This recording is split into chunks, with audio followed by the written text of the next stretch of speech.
Good morning. Come on in. Have a seat. I hadn't actually planned on a second go-round with the Pentateuch, but Steve texted me Monday morning and asked if I could do that because Alberto was having a busy week and he's going to be delivering our message this morning. So I had a lot of material, so it wasn't a terrible burden to come up with something for today. Last week we kind of did the Pentateuch in general, and today what we're going to do is just go through quickly each of the 5 books and look at a few elements in each book. But let's open up in prayer this morning. Lord, we thank you for bringing us here this morning. We thank you for friends and visitors who are here this morning. We ask that you would bless our time in the Word and that this would be an edifying time, that you would open our eyes to your Word. We pray also for the worship service coming up, that you would be glorified and all here would be uplifted as we hear your Word preached. And we thank you. In Jesus' name, amen.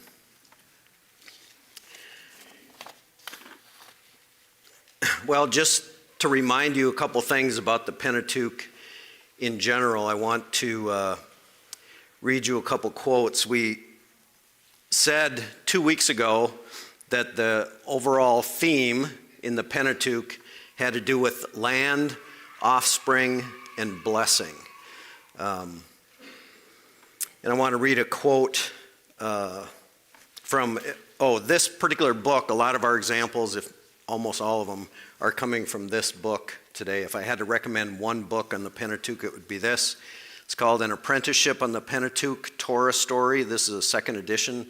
It is now in the church library, if you want to look at it. But what I like about it is that it's there's a lot to like about it. I don't want to get off track here, but take a look through it in the library. It's a really good source. But a quote from that book, he said, "The Torah, or what we call the Pentateuch, houses the story of the beginning of the fulfillment of the promise to Abraham. The focus through the remainder of Genesis is on the offspring, or the seed. Exodus and Leviticus underscore the blessing in terms of relationship with God, and Numbers and Deuteronomy demonstrate progress to the land and offer instruction for living in the land." And then there was another thing that I read in a book on biblical theology that where he talks about how the Pentateuch relates to the rest of what we refer to as the Old Testament. They said the historical books are when we talked about the Hebrew Scriptures, they were called the former prophets, and that would be Judges through Kings. The historical books trace the history of the covenant relationship between Yahweh and Israel. The prophets are guardians of the covenant, and the wisdom books teach covenant living. So just kind of keep those things in mind as we look at some different books. So we're going to start and look at a few things in Genesis.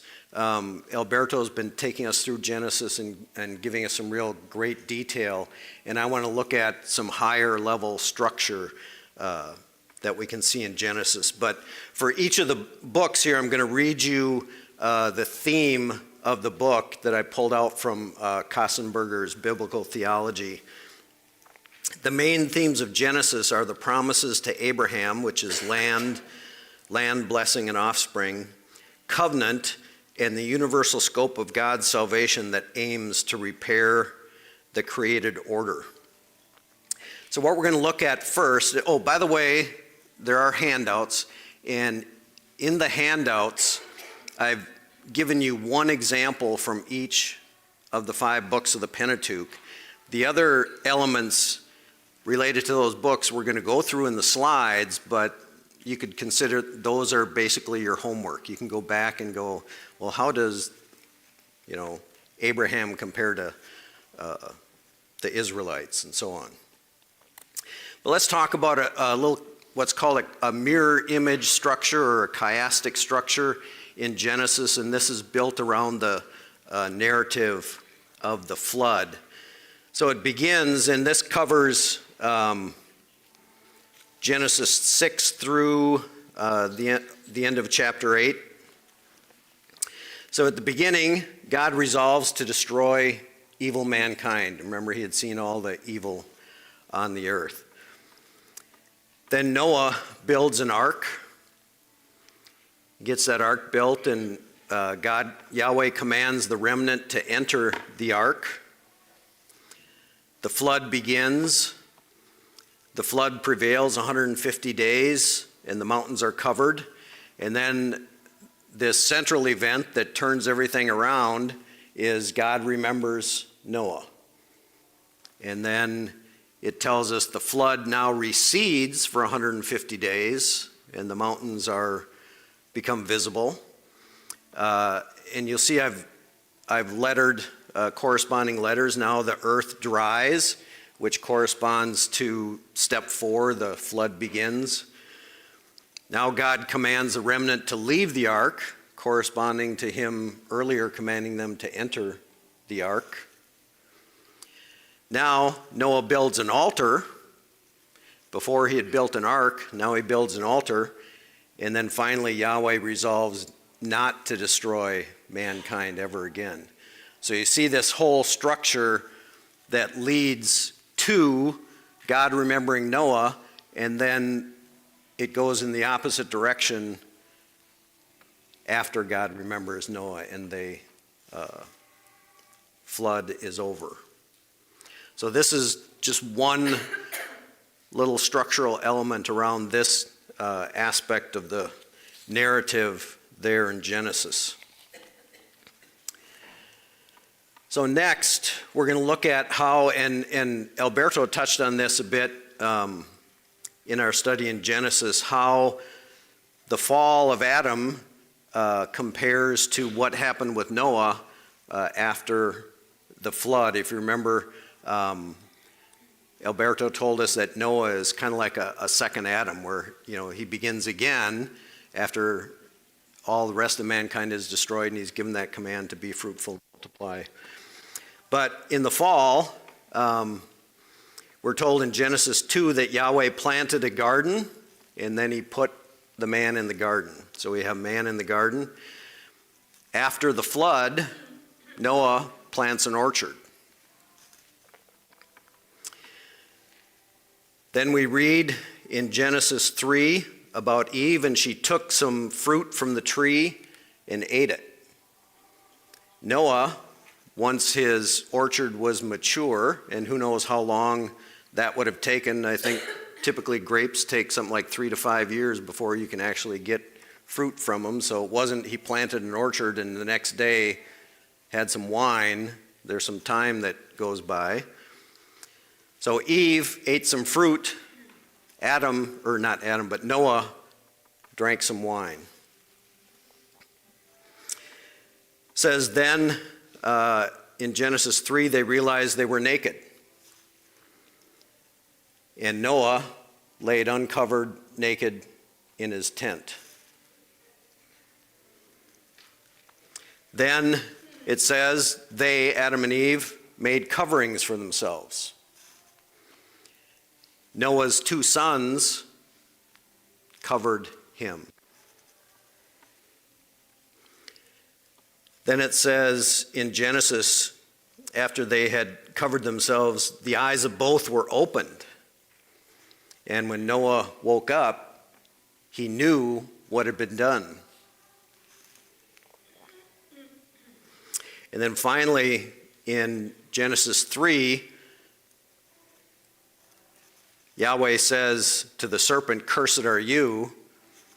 In Noah's case, he said, "Cursed be Canaan, the son of Ham, who had gone and seen his father's nakedness in the tent." So there's similarities there in the two stories. And anytime you're reading, especially in the Old Testament, and you're reading something and you go, that kind of reminds me of this that happened in Genesis or in Exodus. Well, you should then look into that, because you can think of, too, the fall, the story of the fall, as kind of a foreshadowing of the story of Noah's drunkenness, and that whole incident is a reflection back on the whole story of the fall. So these things they're not just accidentally similar. There's a purpose and a reason for it. So we compared this incident in Noah's life with the fall. We want to now compare, so Noah, let's talk about Noah's sin and Lot's sin. Again, here's a comparison of the story of Noah with the story of Lot. In the story of Noah, for the flood occurs because of sinful mankind. With Lot, he's living in these wicked cities. After Noah enters the ark, the door of the ark is shut.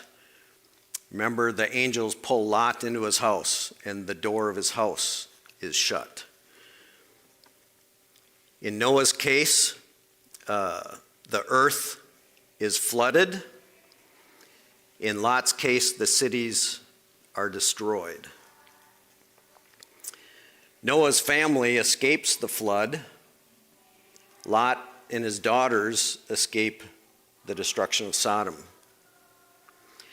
Noah gets drunk in his tent.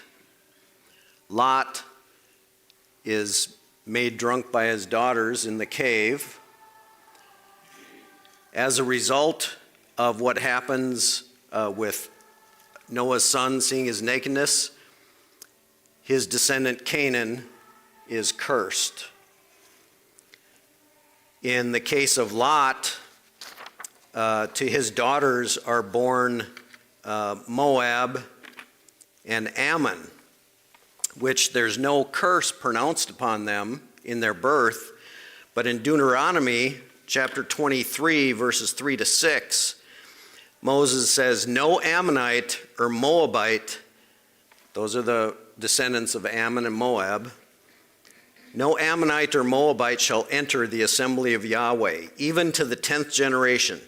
None of their seed shall ever enter the assembly of Yahweh, because they did not meet you with food and water on the way when you came out of Egypt, and because they hired against you Balaam the son of Beor from Pethor of Mesopotamia to curse you. Nevertheless, Yahweh your God was not willing to listen to Balaam, but Yahweh your God turned the curse into a blessing for you, because Yahweh your God loves you. You shall never seek their peace or their prosperity all your days." So in both these cases, there was consequences for Canaan, consequences for Moab and Ammon. So we got two comparisons with Noah. We have another comparison here between Noah and Abram. And so this is, again, part of the flood narrative with Noah.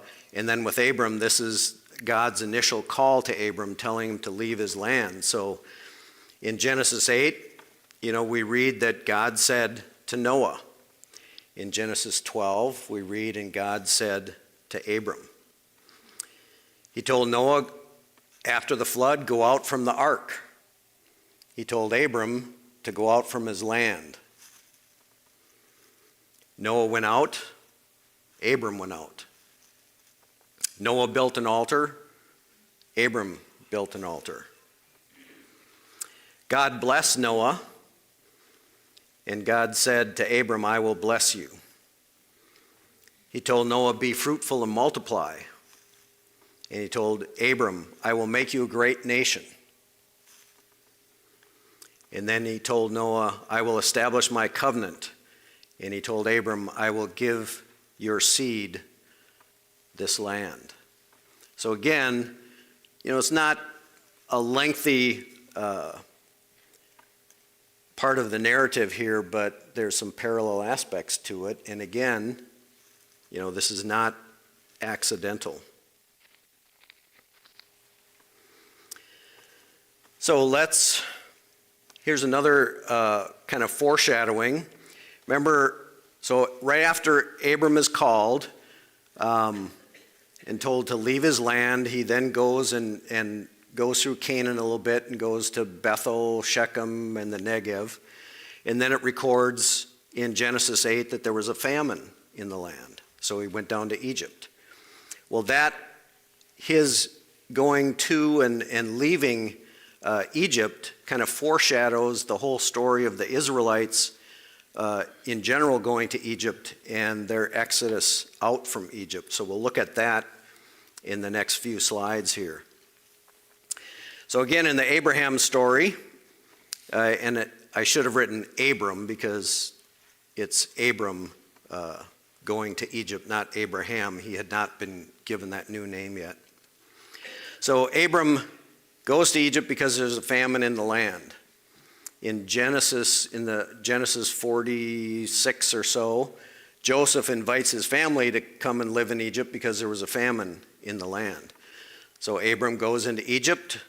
As we read about the Israelites, we read about how they came toward Goshen, which was a land within Egypt. Abram, as he's going to Egypt, he said to Sarai, gave her some instructions. Remember, he said, tell everybody you're my sister. As the Israelites come, Joseph makes a speech to his brothers. When Abram is talking to Sarai, he says, when the Egyptians see you, and Joseph tells his brothers, when Pharaoh calls you, and they're both given instructions. The reason Abram wants Sarai to pretend she's his sister, he says, so that it might be well with me. And Joseph tells his brothers, so that you might dwell in the land of Goshen. Then, with Abram, the officers go and tell Pharaoh about this woman.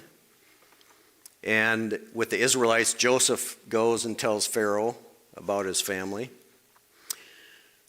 Sarai goes to Pharaoh's house. Joseph's family goes to the land. During that time, Abram acquires sheep and cattle. The Israelites acquire much property. Pharaoh puts him in charge of his livestock. Pharaoh calls to Abram, and accuses him, what's this you're doing? Pharaoh called Moses. Pharaoh tells Abram, take and go, get out of here.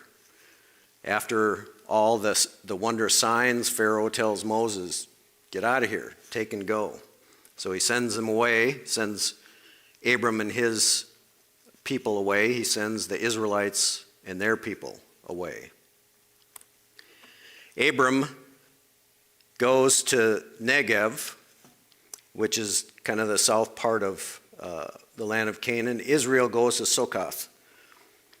Lot goes with Abram. A mixed multitude goes with the Israelites.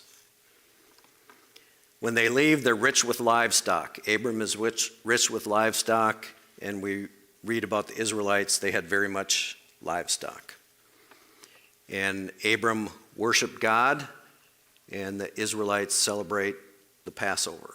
So again, the whole story of Abram going to Egypt is kind of foreshadowing the whole journey of the Israelites to Egypt and their time there and their leaving. Now, Abram's story there doesn't last very long. The Israelites obviously were in Egypt for some 430 years.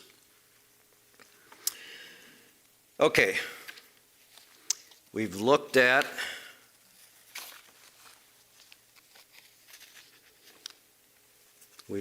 some gems from Genesis, so now we're going to look at some excerpts from Exodus. How's that?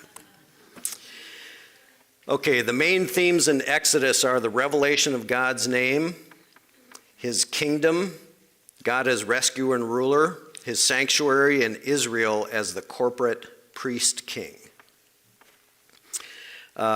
In Exodus and Numbers, as you read through those, you'll see the phrase, "Speak to the Israelites," 31 times. Where God tells Moses, "Speak to the Israelites, tell them this." So that's a phrase that you'll see a lot in there. And, of course, Exodus begins telling briefly that, the Israelites have been in bondage for some 400 years. Moses is born. He leaves Egypt, and then out in the wilderness, he, in the burning bush, encounters Yahweh. So I want to talk for just a minute how this concept of, in our English Bibles, Yahweh versus Lord. Anytime for most of the translations that you're reading, when it's referring to Yahweh, it will use the word Lord all in capital letters. Okay, and that came about because somewhere around the 1500s, Jews decided that Yahweh's name was too holy to pronounce. So what they would do is combine the Hebrew originally is all consonants. So they combine the 4 consonants for God's name, Yahweh, with the vowels of the Greek word for Lord, Adonai, and it was often then pronounced Jehovah. Most scholars now believe the correct way to pronounce the YHWH is Yahweh. They believe that's a more accurate pronunciation, the way it should be read, and that this is one of the things that I especially like about the new Legacy Standard Bible is they consistently use Yahweh throughout the Old Testament, because if you're not paying attention, you'll just pass over Lord in all caps, and you'll hardly notice the all caps version of Lord and just the Lord with a capital L. And so I like the use of Yahweh throughout that translation. But that's how, and actually with the story of the burning bush, there's a lot of controversy about, where Moses says, "Who should I say is sending me?" And God says, "I am who I am that I am, I will be what I will be," or I think one commentator even said, "What does it matter who I am?" But that he wasn't really giving his name there. And because if you read even earlier, the word Yahweh is used, all throughout Genesis and up to that point. So Moses wasn't given some new name for God. It was already used. Some commentators think that maybe the generation just before had somehow forgotten that name and Moses was being reminded. But there's a lot you could read about that whole context. But I want to look at how some women helped Moses. So this is a very simple, I lost it on my screen. Oh, there we go. Now it's gone. Okay, a very simple ABBA structure. When Moses is born, his mother, get this, his mother doesn't put him in a basket. She puts him in an ark in the river to save him. Now I did lose it. Okay.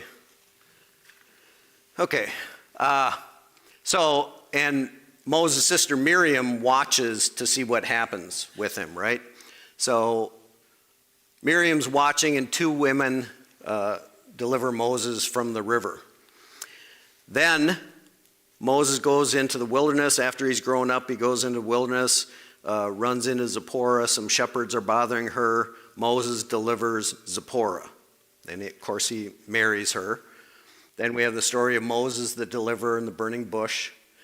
Then, when Moses is going back to Egypt, as he sets out, remember the angel stands in his way and is going to kill him. because his son was not circumcised. So Zipporah circumcises her son, and she now delivers Moses. So he had delivered her, now she delivers him. And then we have the whole story of the Exodus, and after the Egyptians are drowned, then we have Miriam's song and the dance of the women for the victory at the sea. So we have women and water up here, and we have women and water down here. Miriam is present in both cases. We have the two different incidents here involving Zipporah. So again, this kind of mirrored structure in the story.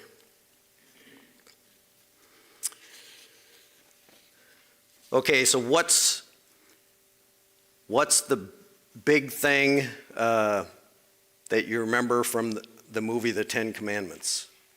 What's the big thing?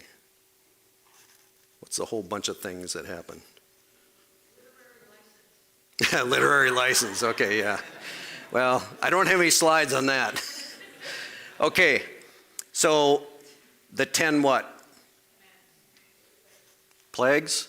Did I hear? Yeah. It would be more accurate from what I had read to refer to those as the 10 signs or 10 miraculous signs. That's the Hebrew word that's used generally to describe it. Also, most commentators will say that it wasn't just 10, there was actually 11 with the first sign being Aaron's staff turning into a snake and consuming the staffs of the magicians. But we're going to look at the signs from the Nile turning to blood to the sign of darkness, because there's an interesting structure in those 9 signs. So we can divide them into 3 cycles of 3 signs. So we have in the first cycle the Nile to blood, the frogs, the gnats. Second cycle is the flies, livestock, and boils. Third cycle is the hail, locusts, and darkness.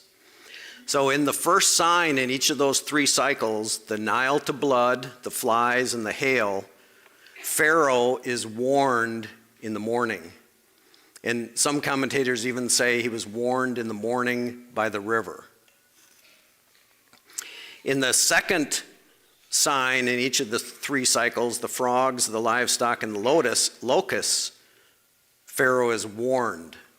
And again, some commentators say he was warned in his palace. And then in the third sign in each of the 3 cycles, the gnats, the boils, and the darkness, no warning at all is given. In that first cycle of 3, the Nile to blood, the frogs, and the gnats, we have in the first case, Aaron strikes the water with his staff. In the frogs, Aaron stretches out his staff over the waters. And with the gnats, Aaron stretched out his staff over the dust. So it was essentially Aaron performing the signs in those first 3. Then in the second cycle, flies and livestock, it just says Yahweh did it. And with the third one, the boils, it says that Moses and Aaron threw dust in the air and the boils spread on the people and cattle. In that third cycle, with the hail, Moses stretched out his hand to the sky and the storm began. With the locusts, Moses stretched out his staff over the land and the sign occurred. And then with darkness, Moses stretched out his hand to the sky and darkness fell. So in that first cycle of 3, it was Aaron doing it. In the last cycle of 3, it was Moses doing it. In that first cycle of 3, with the Nile turning to blood, it says the wizards performed the same sign. And then with the frogs, it says the wizards performed the same sign. And then with the gnats, it said the wizards failed to produce a sign. And that's the last you see of the wizards, except one commentator said as kind of a comedic element. When it came to the boils, it said the wizards didn't show up because they were suffering from boils. In that first cycle of signs, after the first sign, it says Pharaoh's heart became hard. With the second sign, said Pharaoh agreed to let the people go sacrifice, but later he hardened his heart. With the gnats, it just says Pharaoh's heart was hard. Then in the second cycle, after the flies, Pharaoh suggested that they sacrifice in Egypt, but stay close by. But then later, he hardened his heart. After the livestock, it said that Pharaoh saw a distinction with Israel's livestock, in other words, that they didn't suffer, but his heart was unyielding. And then with the boils, it says Yahweh hardened Pharaoh's heart. And then after the hail, it says that Pharaoh confessed his sin and promised to let the people go, but later he hardened his heart. With the locusts, it says that Pharaoh confessed his sin and asked for the plague to be removed, but later Yahweh hardened Pharaoh's heart. And then after the darkness, Pharaoh agreed to let all the people go, but not the animals. But later, it says that Yahweh hardened Pharaoh's heart. So, in the past, I'd read through Exodus and read the different plagues. Okay, this happened, that happened. Pharaoh's heart was hard and all that. But I never had recognized all this structure that was going on. Pharaoh's warned in the morning. Pharaoh's warned, there's no warning. He's warned in the morning, he's warned, no warning. Warned in the morning, warned, and then no warning. Okay, so after the Israelites leave Egypt, on the way to Sinai, there are 3 tests that occur.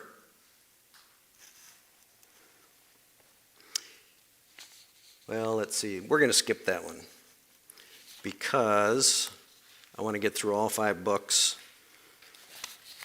So let's look at some light from Leviticus. Okay, the main themes of Leviticus are the holiness of God and his people, the hope and danger of drawing near to God, and the Sabbath. So when you start to read Leviticus, you read the first 6 chapters, and what you come up on is, okay, here's what you do for the burnt offerings, here's what you do for the grain offerings, here's what you do for the, all that. So, made a little table here. So a burnt offering was to make atonement or to restore a relationship. And it was a male from the herd from the cattle, so a bull or a bull calf, or a sheep or a goat, again a male. If you couldn't afford that, you could do pigeons or doves. The grain offering was either cooked or uncooked, and the suggestion was that this offering was kind of just a tribute. And there it would be flour, either prepared as bread or not. The peace offering sometimes is called the fellowship offering. That was for a vow, to fulfill a vow, or it could be a free will offering. And there it would either be a lamb or a goat, something from the flock, or the fat portion of one of those animals. The sin offering is sometimes called a purification offering. And there were 2 types. There was that for unintentional sin or just general sin, or sin that was recognized or sin that you were aware of. So a bull from the herd was offered for the priest or for the community as a whole. A sheep or a goat, a male sheep or goat, was offered for an individual for a sin offering. And again, if they couldn't afford it, 2 birds could be offered. And if they couldn't afford that, they could offer flour for recognized sin.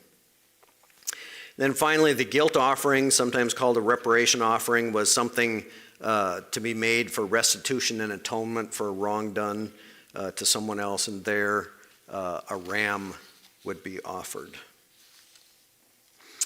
And the offering of the sacrifices, so the tabernacle was built to be a representation of Mount Sinai and all that happened on Mount Sinai.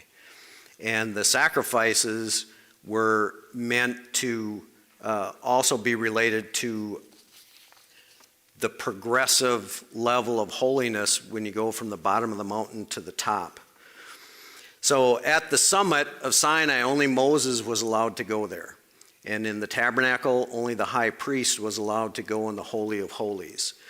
And in the animal sacrifice, the entrails, the intestines, the reproductive organ, and the legs or the hind legs were washed, and they were placed on top of the other parts of the sacrifice. And then partway up Sinai, the priests and elders were allowed to go. And in the holy place, the priests could enter. And the sacrifice there in the holy place, that was the middle zone of the dense fat covering the kidneys and the liver lobe, kind of like the secret seat of life, and that belonged to God. And then at the foot of the mountain, that was for the people and the altar, and that was what the courtyard represents, and the tabernacle was for the people and the altar. And there the head and body, so that was access to meat as food for priests and people. There were some sacrifices that the people and the priests could eat and consume, and others had to be just totally burnt.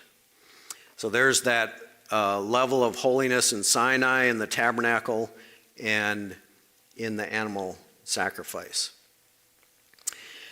Now, of course, you read in Leviticus, and there's all these rules and regulations, but then you come to chapter 23, and it outlines all the different festivals that Israelites were supposed to adhere to.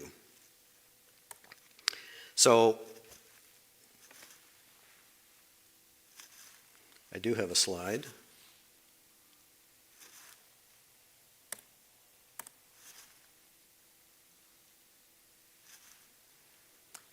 Should come up. Anyway, there were 3 months in which the festivals are outlined in Leviticus. In the first month, we have the Passover. And their first month corresponds to our March to April, basically. Starting in our partway through March and going into April. So that's the Passover, and that was to be on the 14th of the first month. And this is all from Leviticus chapter 23. Then, beginning the day after Passover, the 15th day of the month, and lasting for 7 days, was the the Feast of Unleavened Bread. And you see that referenced in the Gospel of John, chapters 12 to 17. Then in the third month, which would correspond for us, the May to June time frame, on the 6th of the month was the Festival of First Fruits, also called sometimes the Feast of Weeks, the Feast of Harvest.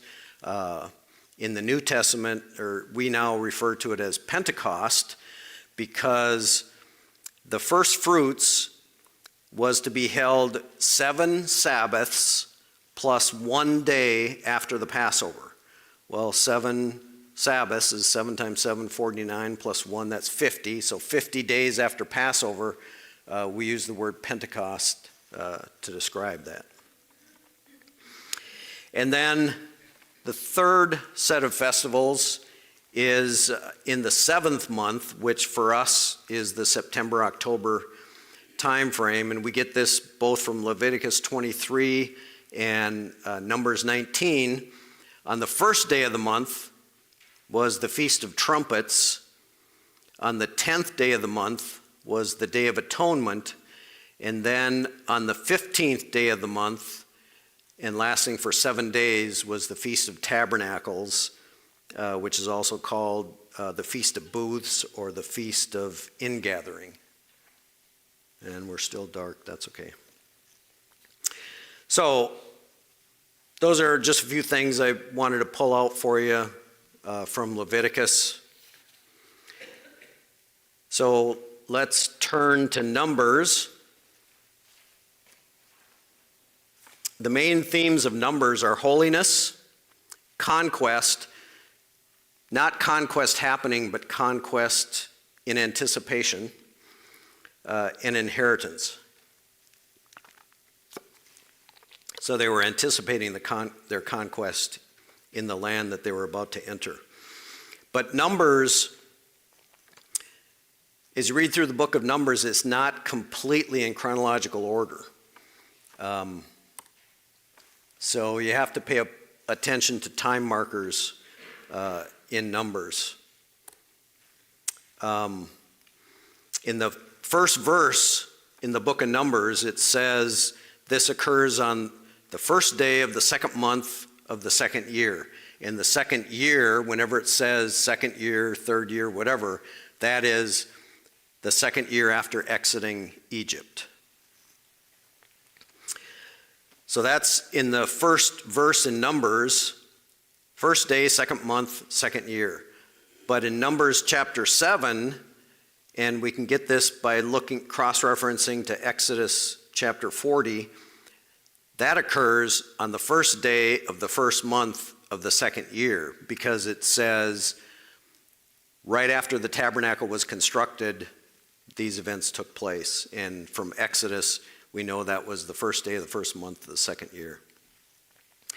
Then in Numbers chapter 9, that refers to the 14th day of the first month of the second year.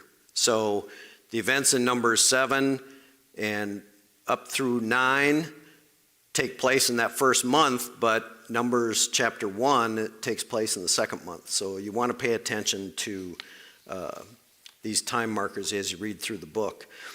Numbers chapter 10, verse 11 says, now we're in the 20th day of the second month of the second year. And then the next time marker we find in Numbers chapter 20 and chapter 33, it's the first day of the fifth month of the 40th year. So some commentators talk about Numbers, I think it's 13 to 18, essentially covers the almost silent 38 years of them wandering in the wilderness. Do I have anything yet? Nope. Okay.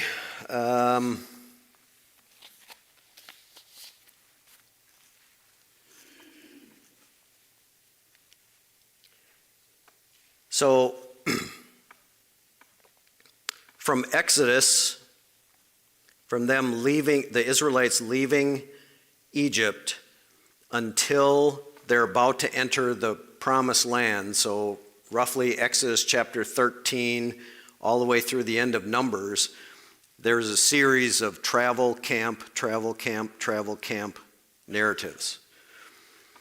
Okay, so they travel from the Reed Sea to Sinai in Exodus 13 to the beginning of 19. Then they're camped at Sinai, Exodus 19 through Numbers 10, verse 10. And if you remember, 2 weeks ago we looked at a timeline of Exodus, and I can't recall off the top of my head how long they were camped at Sinai, but it wasn't a real long time. Then they traveled from Sinai to Kadesh, and that's Numbers 10 to 12. Then they're camped at Kadesh from Numbers 13 to 19. So they're either camped at Kadesh or they travel within a very short way of Kadesh for roughly 38 years. Then they travel from Kadesh to Moab in Numbers 20 and 21, and then Numbers ends the last 15 chapters of Numbers are them camped at Moab and getting some final instructions from Moses before they enter the promised land. And really the entire book of Deuteronomy then takes place as they're camped at Moab, because those are the discourses that Moses gives. There's one more thing I wanted to talk about in Numbers. In Numbers 14:22, Yahweh is talking to Moses, and he's telling about the Israelites disobeying him. And he says that the Israelites have put me to the test these 10 times. And some rabbinic scholars took that literally, and so they went through and tried to identify where are the 10 times that Israel disobeyed. But 10 times can be used metaphorically, just saying they disobeyed a lot, and we don't know that every disobedient act that the Israelites did is recorded in Scripture, but the 10 times that they identify were at the sea, right after they had been delivered, then at the waters of Marah, at the wilderness of Sin, and then Numbers 4 and 5 are a little bit questionable because it's about gathering the manna every day and not gathering it on the Sabbath. So if you think about it, what are the chances with 2 million people that you tell everybody, okay, gather it every day, and some people don't do it? Don't gather it on Sabbath. Some people weren't listening, so they went out and looked on the Sabbath and didn't do it. But in both those cases, it says that they were wrong to do that. Then they disobeyed at Rephidim, at Sinai with the golden calf, twice at Taberah, and finally at Kadesh. And all this taking place between Exodus 14 and Numbers 14.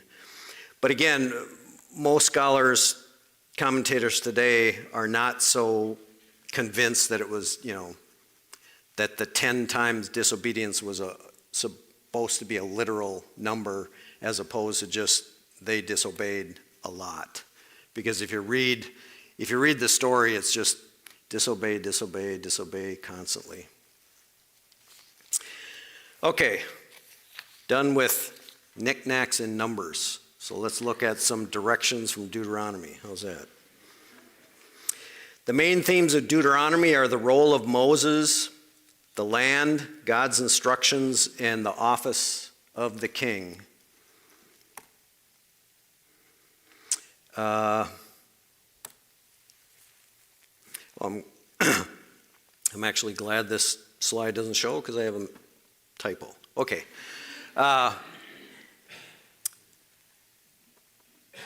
Dr. Rich alluded to this in his first sermon on Deuteronomy, but I wanted to remind us of this.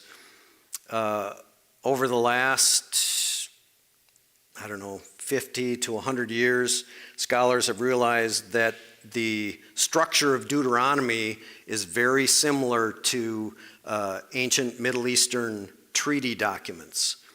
And those documents were set up to begin with a preamble, which maps essentially to the first 5 verses in Deuteronomy. Then there's a historical prologue, and that's when Moses is, from Deuteronomy 1:6 to 4:40, where he recaps, the events that had happened to Israel. The third part is general stipulations, and that would be from Deuteronomy 5 through 11. Then specific stipulations from Deuteronomy 12 to 26. Then blessings and curses, which is Deuteronomy 27 and 28. And finally, the treaty document will end with witnesses, and that's given in Deuteronomy 30:19, 31:19, and pretty much all of chapter 32. So the fact that it's structured similar, or that most scholars see it now as structured similar to ancient Middle Eastern documents, has kind of opened up a lot of areas for study in this. And I don't know, Pastor Vereen, you've probably seen many references to Meredith Klein's book on this topic as you read different things, but I kept seeing that over and over, and he wrote a book, The Structure of Biblical Authority, where he talks about this whole treaty structure thing. But I thought that was kind of interesting. Okay, I want to ask you now, do you know the Ten Commandments? Are you sure? Do you go by the Ten Commandments that the Jews use, or the Ten Commandments that the Roman Catholics and Lutherans use? Or do you go by the Ten Commandments that those of the Reformed camp used? They all have 10, but they're a little different.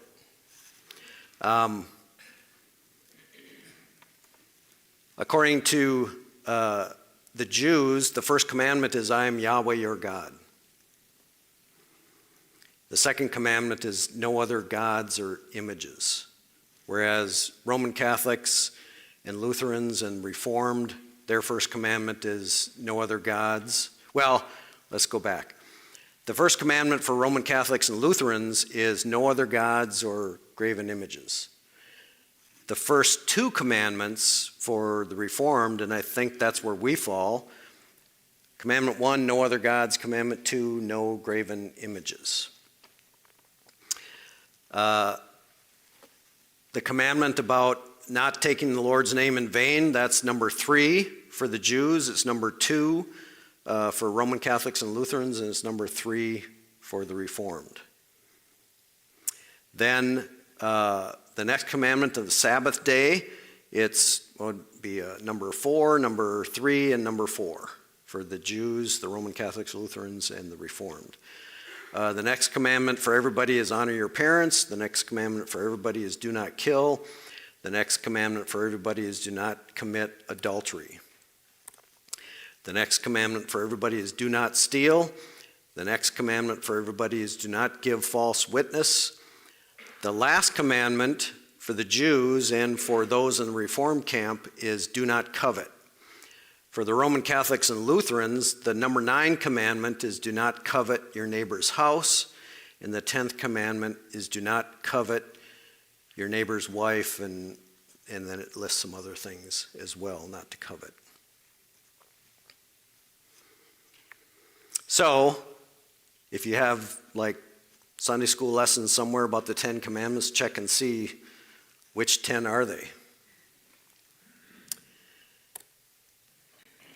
Okay, the last slide, which you can't see, or almost the last slide. In Exodus chapter 18, Moses complains to his father-in-law about all the work that he has to do in deciding issues among the Israelites. And his father-in-law suggests, well, you should appoint judges over thousands, hundreds, 50s, and 10s. Then in Numbers 11, says Moses complained to God about all this work he had to do. And it said God distributed the spirit that was on Moses among the 70 elders so that they could help decide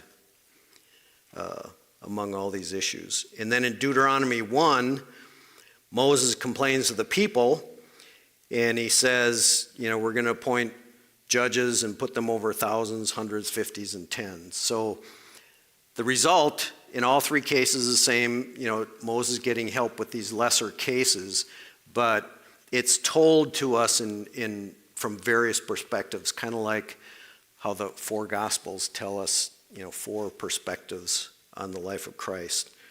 And in these, one of them happens at Sinai, one of them happens at Kibroth Hattaavah, and one at Horeb.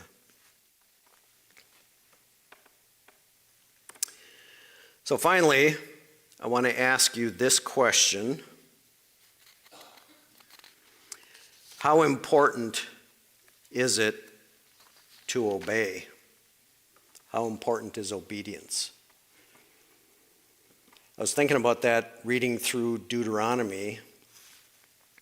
And so I read through Deuteronomy and looked for every time Moses said, you have to obey these commandments. And I might be wrong, I could have missed some, but he says it in one form or another 39 times in Deuteronomy. And then another 8 times he tells them, if you obey these commandments, here's the benefit you'll get. What I didn't do is count how many times he said, if you don't obey, here's what's going to happen. But you can, next time you read through Deuteronomy, keep your eyes open for how many times you're told and where. They kind of come in bunches. It's not like the 39 times are randomly or evenly distributed throughout the book of Deuteronomy. There's very concentrated aspects where Moses said, obey these statutes, obey this command that I'm giving you this day. But then what happens? Just before Moses died, he tells the people, oh, you're all going to disobey. I know it.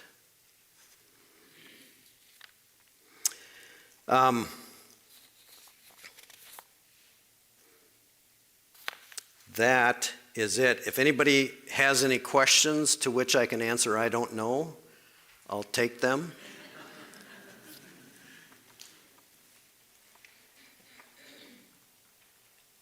I'll encourage you again, take a look at this book in the library. And with that handout, you can go through and look at on your own, compare Noah's life, events in Noah's life to Abram, or Noah's life to the fall, or Noah's sin and Lot's sin. Do that on your own. It'll give you a little bit more purpose as you read through some of these, especially, if you feel like you're getting bogged down in some of the more dry parts of the Pentateuch.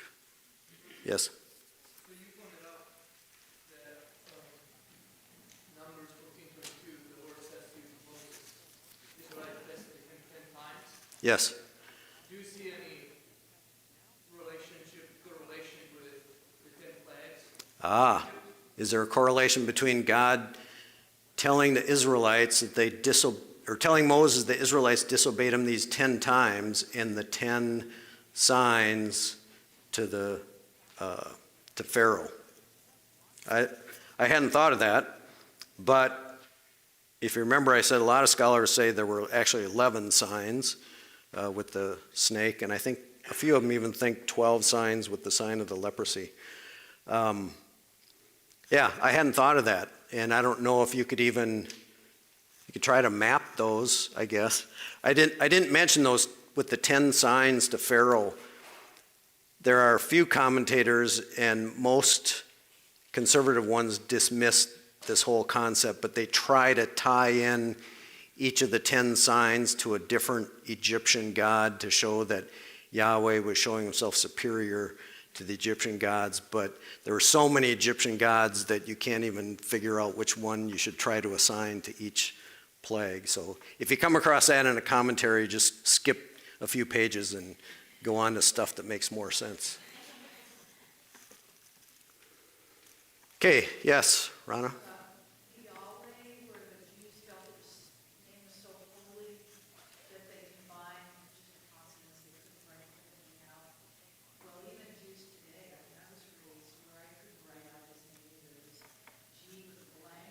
Okay. And you're talking about Reform Jews, conservative, especially the Hasidic Jews, and nobody writes that name out, even today. So even today, Jews don't write, they just G blank D or G dash D?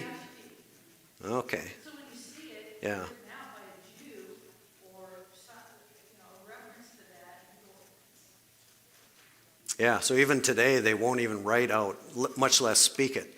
And they originally, or from what I had read, when they first started saying this name is too holy to pronounce, they felt like pronouncing the name would be like entering the Holy of Holies, and only the high priest could do that. So I wonder then if the high priest would be allowed to say or write out God's name. They know why they can't write out. Right. Yeah, they probably don't know even today why they can't or don't. Yeah, tradition, exactly. Tradition can be a killer. Okay, let's be dismissed. We're a little bit after 10.